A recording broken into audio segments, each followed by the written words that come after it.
বলছি ভিডিওটা কিন্তু কেউ স্কিপ করে চলে যেও না বন্ধুরা। আমি যেখানে যাব আমার সাথে কিন্তু আজ তোমাদের যেতেই হবে।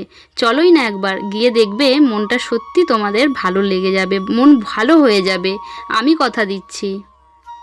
আমি না আগে একদমই সাজগোজ করতাম না, এখন ইউটিউবে ভিডিও বানাই, তারপরে এখন একটু স্মার্ট হয়েছি বলে না, বা বুঝতে শিখেছি বলে এখন টুকটাক সাজগোজ করি। চোখ তো কত সুন্দর, তার উপর একটু কাজল দিয়ে দিলাম।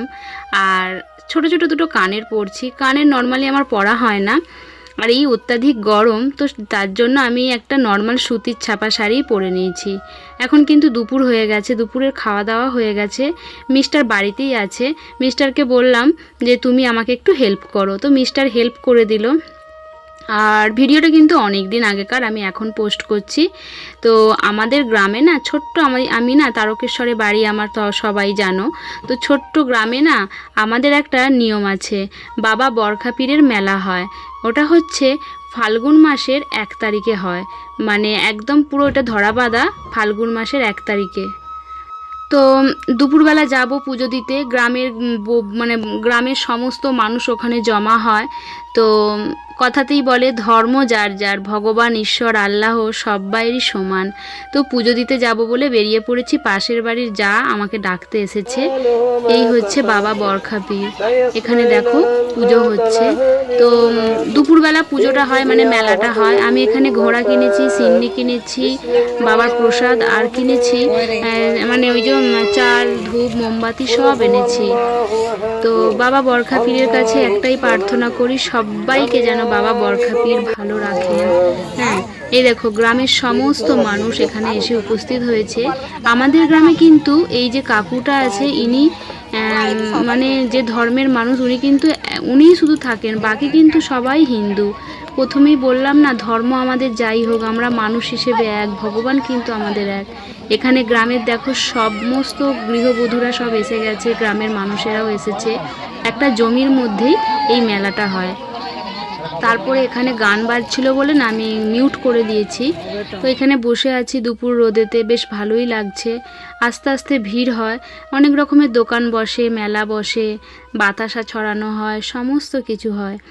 তো আমি তো টুকটাক আমার গ্রামের, আস্তে আস্তে কিন্তু ভিড় হচ্ছে, আবার কেউ কেউ মানুষ পুজো দিয়ে চলে গেছে। আমি তো এই জেঠুটার কাছ থেকে ঠাকুরের প্রসাদ ডালা কিনেছি।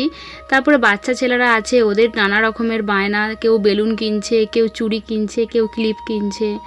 এবার দেখো বাতাসা ছড়ানো হবে, আমি কিন্তু যেখানেই যাই বাতাসা কোরাই, আমার বেশ ভালো লাগে। এবার কিন্তু ভিড়টা জমজমাটি হয়েছে, তাই না? বাবার এই বরখা পীরের মেলা সত্যি প্রতি বছর আমরা অপেক্ষা করি। তবে মিস্টারদের মুখে শুনেছি নাকি যে তখন নাকি আরও ধুমধাম হতো। এখন মানুষের হাতে সময় কোথায়, তাই না? এখন মানুষ সব ব্যস্ত হয়ে পড়েছে, কারো আর সেইভাবে এনার্জি থাকে না। মিস্টার বলে তখন তো অভাব ছিল, তাই আনন্দটা হয়তো বেশি ছিল। এখন তো মানুষ খেতে পড়তে সবাই ভালোভাবে থাকতে পায়, যার জন্য না নিজের মতো নিজেরাই সবাই আনন্দ করে নেয়। একসাথে আনন্দ করা আর হয়ে ওঠে না, তাই না? আমি হয়তো অনেক ভুল কিছু বলে ফেলবো, যাই বলে থাকি আমি জানি আমি তোমাদের খুব কাছের মানুষ, আমাকে তোমরা ক্ষমা করে দিও। আর মেলায় গেলে জিলাপি ভাজবে না এটা তো হতে পারে না। বাঙালিদের কিন্তু যাই বলো নাই বলো, মেলায় গেলে সবাই জিলাপি এটা ওটা কেনে খায়। এখানেও দেখলাম একটা জেঠু জিলাপি ভাজছে, সেটারও একটা ভিউ নিলাম, বেশ ভালো লাগছিল। আর তারপরে তো চলে আসলাম বাড়ি, পুজো টুজো হয়ে গেল, সবাই যে যার মতো করে এবার টাইম মতো করে বাড়ি চলে যাবে। আর এখন যা পরিবেশে গাছপালা কেটে ফেলছে বলে না গরমটা অত্যাধিক বেড়ে যাচ্ছে। এখানে ফুচকা আছে, তারপরে এখানে একটা স্টলও বসেছিল, এগরোল চাউমিন নানা রকমের, যে যেমন পেরেছে খাচ্ছে। এই দেখো প্লেসটা তোমাকে ভালো করে দেখালাম তোমাদের। আমি বাড়ি চলে এলাম বন্ধুরা। আর তোমাদেরকে কি বলি, আমি তো জানি তোমরা আমাকে অনেক ভালোবাসো, আর আমি জানি সারা জীবন ভালোবাসবে। আর বড্ড বেশি বকে ফেলছি। এই দেখো বাতাসা, এই বাতাসাগুলো আমি কুড়িয়েছি, অনেকগুলোই কুড়িয়েছি কিন্তু বলো, আমার কিন্তু এটা হবি আছে বাতাসা কুড়োনো, আর ভালো লাগে। আর এই একটু জিলাপি আর পাঁপড় একটা বৌমা আমায় কিনে দিয়েছে, আমি কিন্তু কিনি নাই, বললাম দিতে হবে না বৌমা। তো তারপরে এই দেখো ঠাকুরের প্রসাদ এনেছি আর ফুল এনেছি। সবাই ভালো থেকো, সুস্থ থেকো।